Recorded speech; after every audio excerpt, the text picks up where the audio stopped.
Hey guys, you are listening to English Made Simple. This is episode number 56, número 56.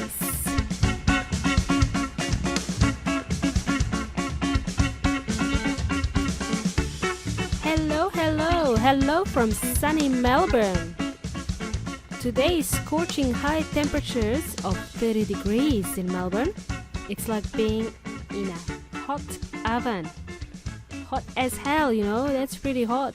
Thank you for joining me. My name is Milena from EnglishMadeSimple.net. And most importantly, you are my raving fans who are action takers and who are really genuinely interested in learning English. Thanks for listening to me ramble every week. Radio. So, before we start this show, I'd like to send a special hello to a listener from India called Suresh, another raving fan of English Made Simple. Thank you for your kind words, Suresh, and keep listening. Don't forget to share this episode with your friends because sharing is caring. Hey, doesn't India normally have scorching temperatures during summer? I've got friends from India and they say it gets pretty hot there too. So, in my previous episode, number 55, I promised to talk about dynamic verbs. This is just a fancy schmancy phrase for action verbs, okay? Dynamic or action verbs. You can recognize these verbs because they have an ing ending. They have that ing sound at the end, ing. That's how we spell it, ing, ing. So guys, it's important in English that we pronounce the last syllable of each word. Sometimes when people speak fast or speak with slang, modismo, they will drop that G sound, G sound. So it doesn't sound like ing, but sounds like in. The difference in the sound in these two endings, ing and in, is very minor. And you don't really hear it sometimes. So, for example, today I will be speaking to you about such and such. When we write this in an email or similar, you would replace the last letter G with an apostrophe sign. That little comma sign above the last letter. Speaking or speaking. Personally, I prefer to pronounce every syllable so that it sounds clearer. I recommend you start doing the same. Pronounce the ing at the end of the word until you feel comfortable using it. So that was a quick tip in pronunciation of ing. I feel like singing this word. Ing, ing, ing, ing. So today, guys, we are going to talk about dynamic verbs. I hope I didn't bore you in my last episode. It's quite an intense topic, dative and dynamic verbs. Only with practice you will get to learn these verbs fully and you will get to understand their meaning. All I want to do here is introduce you to dative and dynamic verbs, and if you are keen or if you are interested in learning more, you could go ahead and do some further research. I don't want to overwhelm you in this episode. There are heaps of books out there to help you out. Now, did you know that there are actually more dynamic verbs than dative verbs? That's good news for us. That's really good news. It just means there are not many verbs to remember when it comes to dative verbs. The verbs we learned in episode number 55. Go and check it out if you're new to the show.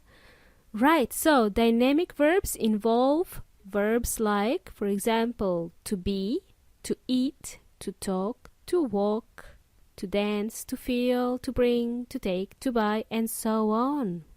We are familiar with all these verbs, I'm sure. Actually, we are familiar with most of them. Most of these are simple and straightforward. We don't need to go into too much detail here. That's the good news. Dynamic verbs or action verbs are used in the present and past continuous tenses. Another good news, right? We know these tenses. easy peasy lemon squeezy. We know these present and past continuous tenses. I would like to mention something here. Remember how in the last episode I mentioned an exception, the verb to love. It can be used in dynamic form. I'm loving it. But the verb to love is actually a stative verb. Okay. But when used in dynamic form, it means we want to emphasize something. Okay. I'm loving it. So in this episode, I'll give you a few more verbs that you need to be aware of. These verbs can both be dynamic and stative. In most cases, the meanings are different. As I mentioned in my last episode, there are times when both static and dynamic verbs can mean the same thing. Oh my goodness! Like for example, the word to feel. To feel. It can be both dynamic and static or stative. For example, I am not feeling well, or I don't feel well. Both mean the same thing. I am not feeling well or I don't feel well mean the same thing. No me siento bien. It means the same thing. Another verb you need to be aware of is to enjoy. Enjoy is a verb of emotion and it is used in a continuous tense most of the time, okay? You can say, I am enjoying this party. Are you enjoying yourself? Yeah, are you enjoying yourselves?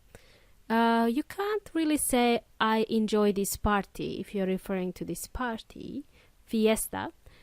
I am enjoying this party. I'm really enjoying it. Cool. Those two are kind of an exception to stative and dynamic verbs. Now I've got two more special verbs for you guys. Two more special verbs to be aware of. The verbs to be and to see. Okay. Woohoo. Let's start with the verb to see. Ver. When used in an ing form, ing, it can have different meanings. For example, my friend is seeing Peter. My friend Carolina is seeing Peter. This sentence implies that my friend Carolina is dating Peter. It doesn't mean that she's physically looking at Peter. It means she's dating him. They are going out together. My friend is seeing Peter. Okay? We're using the verb to see. But in fact, it means to date in this case. However, in the following example, I am seeing my doctor next week. Now, this doesn't mean that you are dating your doctor. It doesn't mean that you have a date with your doctor, that you're romantically involved with your doctor. Actually, it means you have an appointment booked with your doctor. When are you seeing your doctor? Oh, I'm seeing my doctor next week. Okay, I've got an appointment with my doctor next week. We can use this word to see, seeing. Okay? Ooh, interesting, very interesting. Very interesting, guys. This can be really confusing, can it? But don't worry, be happy. This will all make sense. The more you practice, the easier it gets. Now, the last one, the last verb, and one of my favorite verbs. Yes, I have a favorite verb, to be. Right, I'll give you some expressions that are useful to know. I use them often, I use them quite often, and I use them in my previous episodes too. For example, consider these two sentences. We're going to use the verb to be and change it into a dynamic form, okay? I am being silly. Silly is a word that just means ridiculous or stupid. I am being stupid. I'm being silly. This is using the verb to be in ing form, okay? I am being silly. The second example, I am silly. Let's compare two examples. The first one was I am being silly. The second one, I am silly. Okay? I am being silly implies that I am being silly at this very moment. I am behaving in a silly way. It's a temporary action. It's to do with my behavior. I am being silly. Mi comportamiento, my behavior. I am being ridiculous. I am being silly. I am being an idiot. You heard me say these things before in previous episodes. So to be can become a dynamic verb. Okay? But if I say I am silly, implies that I'm always silly. It's part of my character. It could mean anything. I look silly, I talk silly.